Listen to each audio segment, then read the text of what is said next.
Instead, the President of the United States, former President of the United States, opened up with January 6th video, which is insane. He should be running from that, period. I don't care his point of view. That is not a good thing for him. I thought that was absolutely awful. That was Brian Kilmeade calling Trump insane for supporting the January 6th rioters during his campaign rally in Waco, Texas over the weekend. There's a lot more from where that came from. Why don't we hear more from Kilmeade, and then we'll get into some other Fox News hosts going after Trump. But Cenk can't help himself, so go ahead, Cenk. Before you do that, in that clip, did you notice Rachel Campo-Stuffy? I think that's her, with her eyes being like this. Okay, so let's watch to see what the other two reactions are in the next clip. This is such an opportunity for Republicans just to say, look at what we did. Look at what he's doing. Look at what we had. Look at what he's doing. And I think for President Trump to spend 80% of his time complaining about court cases instead of just looking at his own record and what he would have done. And let me tell you what I would have done to SPG. Let me tell you what I would have done over in to Syria if our guys got hit for the 74th time and twice in 2 days. He does that, or other candidates do that, they're going to be unbelievably successful because that's going to be the conversation at the kitchen table. Instead, the President of the United States, former President of the United States, opened up with January 6th video, which is insane. He should be running from that, period. I don't care his point of view. That is not a good thing for him. No, this is one of those rare instances where Cenk interrupting me makes a lot of sense because I didn't notice that before. Because I'm looking at Kilmeade, he's the one speaking.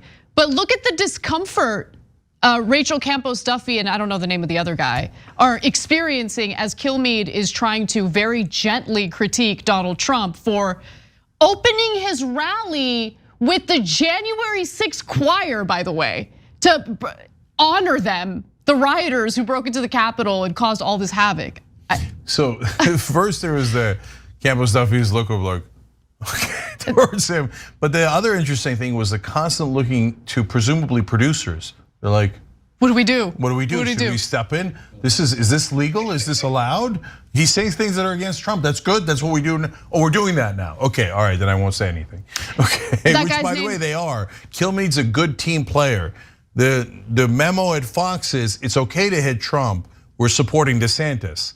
Now you got to balance it out so you don't lose the entire audience. So Kilmeade's actually towing the company line here. And notice Kilmeade never criticized Trump before Murdoch made the turn and said we're in favor of DeSantis instead of Trump. That's exactly right, and I have noticed that. By the way, Will Cain is the name of the other Fox and Friends host in that video.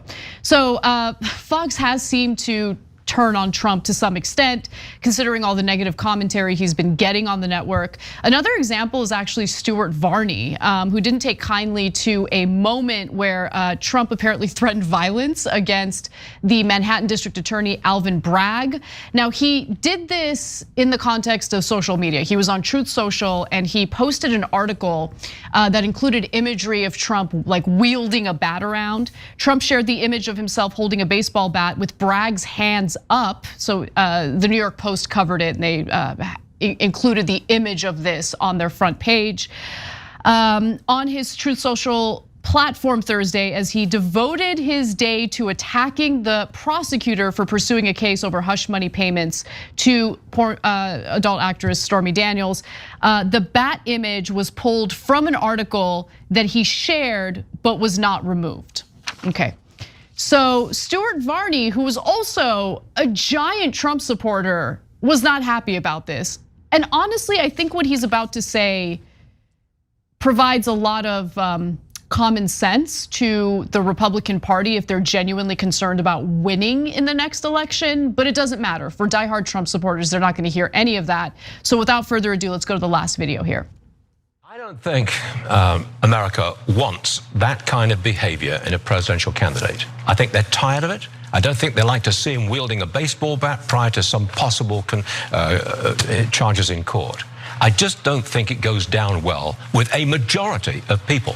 What do you say? Well, yeah, no, I think you're exactly right about it. And I think that even in 2016, people would have rather not had to turn to somebody like Donald Trump. How do you think independents in this country will react? I don't think he's trying to win independence right now. I think he's trying to win the primary. He can't win the election without independence. Right, but he's got 30% of the Republican Party as his base. He may get them, but if he doesn't have the independence, he can't win.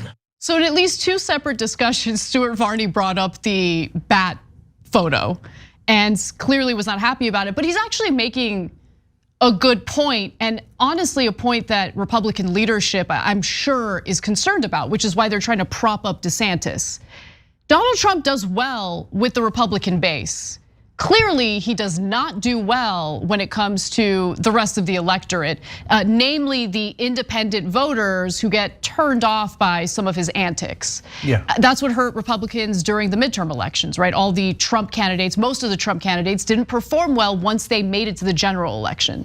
Yeah, so there are no good guys here, but let me break down 2 different camps. Rachel Campo-Stuffy was the one that kind of halfway debated him for about 3 minutes in one of those instances that we just showed you. And she kept going back to, well, it's a 2-tier justice system and Donald Trump and his fans are just complaining about the 2-tier justice system. What? Yeah. Okay, yeah, let's talk about the 2-tier justice system. If anyone else committed the kind of tax fraud that Donald Trump had committed, the kind of financial fraud that Donald Trump committed, they'd be in prison right now. 100%. I talked about this on Friday's show. It's that the right wing, especially the elites within the right wing, have never been held accountable their whole lives. There's almost no rule of law for them. So that's why when the idea of being held accountable is a new concept to them. For the left wing, we're always under the thumb of the law, right? But for a lot of the powerful people in the right wing, they've never heard of it, right? Like the idea that a rich Republican can go to jail, that's just, it's just such a foreign concept. That's why they're like shocked. They're like, did you guys know that in the justice system, that if you break the law, you can go to jail? Yeah, the rest of us all already knew that. The ironic thing is there is a 2-tier justice system. You're just in the tier that never gets held accountable. And now you're shocked to find out that you might be held accountable. Anyway, so that's that camp that says we can break the law if we want to, because we're right wingers. The Stuart Varney camp is, guys, you're gonna cost us the election. And how we're gonna get tax cuts for the rich if you cost us the election? He doesn't care about the bats or anything like that, and neither does Murdoch. They're just like, we need those independents. We need to trick those independents into voting for us. That's right, yeah. So we do more tax cuts for the rich. No, that's exactly right. Right? So it's not like he's a good guy, he's just pointing out elementary politics. I know, but that's the amazing thing, that like, pointing out elementary politics to the viewers is just taking this massive risk because of how they're gonna react to it. 100%. By the way, we have that on the left too. If you point out super elementary politics to extreme leftists, they're like, no! Okay, so everybody's got their incredibly counterproductive litmus tests. But anyway, the right wing has mastered the course in that. Unfortunately, it's the majority of the party, not a fringe little part of it. So now, last thing is, Trump, he does an ode to the January 6th rioters in the beginning. Okay, look, kill me is outraged as if this is the first time he's ever heard of it. We're all super used to it. But my point isn't that. My point is, so if you're doing an ode to them, forget the ode, why don't you give them money? They're in prison now, they need legal help. Yep. You have hundreds of millions of dollars that you raised from people, including probably people in that crowd in Waco, Texas. So why don't you come out to the speech? And by the way, you get tons of shit. Say, you know what? I'm giving $100 million to their defense fund. I'm gonna cover their legal fees. Or I'm just gonna forget you, you probably don't need anywhere near $100 million. I'm gonna cover their legal fees. He's not giving them one dime, $0. Nothing. That's what he's giving them. Because Trump is a fraud. He's the most obvious con man in the world. Right wing, I don't like your brand of populism. The economic stuff we can maybe one day off in the future unite on. Your culture war stuff is toxic. But if you're gonna pick a populist, couldn't you pick one that was a quarter honest, whose main thing isn't robbing you guys? I mean, he does the biggest robbery of you, not us. The problem is Trump is a showman. You get what I'm saying? Yeah. So in a political environment that has increasingly become more about culture wars and cults of personality, someone like Donald Trump, who can dunk on other Republicans as well as he does, is appealing to the voters, right? Because all of us, it's not just Republican voters, all of us at this point have been so conditioned to expect so little from our elected lawmakers 100%. And from our politicians. And so politics has just turned into a blood sport. It's turned into a massive, ridiculous reality show. And that is what I think a lot of voters judge candidates on to some extent. No, Anna, you're 100% right. You're forcing me to say one last point. Forcing. Look, yeah, you're forcing, you made me do it. Trump got past the goalie. He got past the goalie because he was a celebrity and he was a clown. So the mainstream media thought, oh, celebrity, we always cover celebrities. Right. And oh, he's a clown, so it's harmless, right? So progressive populists can't get past the goalie because the goalie's the media. And they're like, oh, progressives, they actually care about American citizens. No, block, block, block. Don't cover them, don't cover them. Don't give them any press. Because if you give us press, we might attack and be really popular like Donald Trump is. The unspoken iceberg of support that Donald Trump has is partly because he attacks the establishment. They never talk about that. Yes, some of it is because of the racism, bigotry, sexism, etc., right? But a huge part of it is he just says F you to the establishment, which people love. He's the first to get past the goalie, so he's collecting all the F the establishment vote.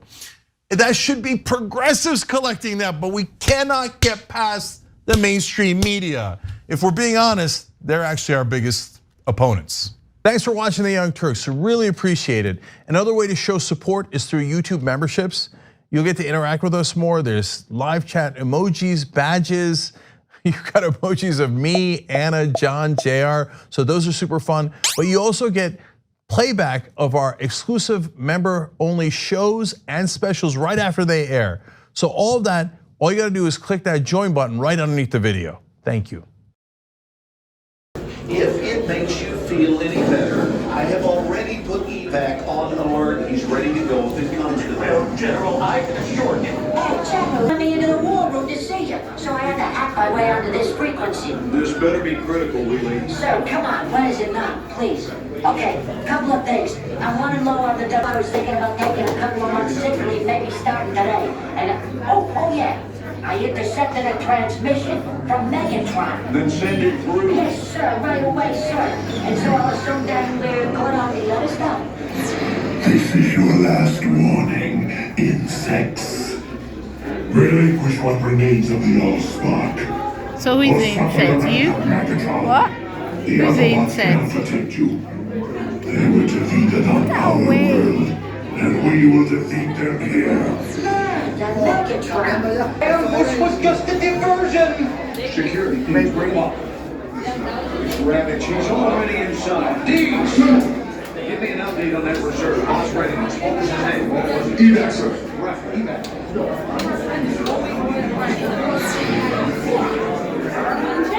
She's right in front.